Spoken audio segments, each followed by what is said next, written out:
ঘূর্ণিঝড়ের প্রভাবে রাত থেকে সকাল পর্যন্ত ভারী ও মাঝারি বৃষ্টি হয় রাজধানীতে। এতে ঢাকার অনেক সড়ক ডুবে যায়, তৈরি হয় জলাবদ্ধতা। এই মুহূর্তে রাজধানীর কাঁঠালবাগান থেকে যুক্ত হচ্ছেন সহকর্মী মাইনুদ্দিন আরিফ। সরাসরি যুক্ত হচ্ছে আরিফ, আপনি যুক্ত হচ্ছেন আমাদের সঙ্গে। আরিফ, এই যে ঘূর্ণিঝড় রিমাল যে তাণ্ডব চালিয়েছে, এটা তো আমাদের সকলেরই জানা। সেক্ষেত্রে জলাবদ্ধতা যে সৃষ্টি হয়েছে, জলাবদ্ধতা কি ধরনের অসুবিধায় পড়ছেন নগরবাসী?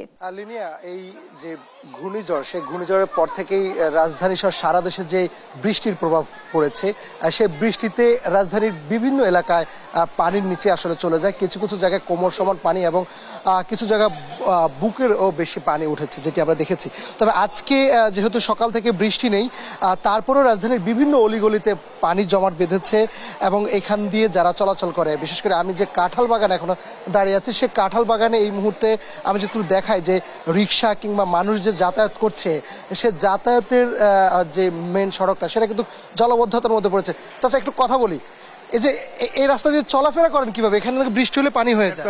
অপারক অবস্থায় আমরা করি চলাফেরা, খুব সাংঘাতিক কষ্ট হয়। সিটি কর্পোরেশনের কোনো লোকজন আসে না পানি নিরসনে কাজ করার জন্য? না, আসলেও তো ওরা রীতিমতো কাজ করে না, যেভাবে করতে হয় এভাবে করে না। কিছু মতো খালি করিয়া দিয়া তুই যায়। ভোগান্তি মানে এটা চরম সীমা, সহ্য হয় না। কিভাবে চলাফেরা করছেন এই পানিতে সকালবেলায় খুব নেংটি পিনতে পার হয়ে যায়। গাড়ি টাড়ি বাইক হচ্ছে উল্টা পাকে এপাশে আসতে পারি নাই, এত পানি ছিল। আর এই জায়গাটার কোনো কাজ করে না। আমরা আরেকজন শিক্ষার্থীর সঙ্গে একটু কথা বলবো। আচ্ছা, এই বৃষ্টির মধ্যে পানিতে ভেজে কিভাবে স্কুলে যাওয়া হচ্ছে? যাওয়া তো লাগবে, পড়াশোনা তো লাগবে। এই অল্প একটু বৃষ্টি উঠলেও অনেক পানি উঠা যায়। অল্প একটু বৃষ্টি নামে তাহলে এইটুক পানি উঠে, পানিতে ভেজে স্কুলে যেতে হচ্ছে। জি।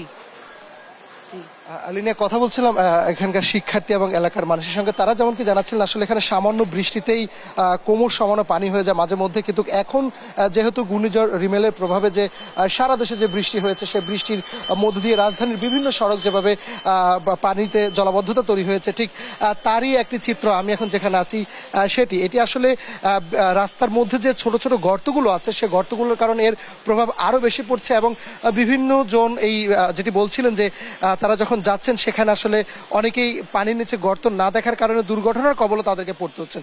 তবে সব মিলিয়ে দুর্ঘটনার কবল হলো, যেহেতু মানুষ কর্মব্যস্ত মানুষ, তাদের কর্মের জন্য বের হতে হচ্ছে। এবং যারা শিক্ষার্থীরা রয়েছে, তারাও আসলে এই বৃষ্টিতে এই পানিতে ভেজে আসলে এই রাস্তা পারাপার হয়ে তাদেরকে স্কুলে যেতে হচ্ছে। এবং তারা বলছেন যে সিটি কর্পোরেশনের যে লোকজন আসে, তারা আসলে তেমন কোনো জলাবদ্ধতা নিরসনে কাজ না করার কারণে দিনের পর দিন এই রাস্তায় পানি জমাট বাঁধে।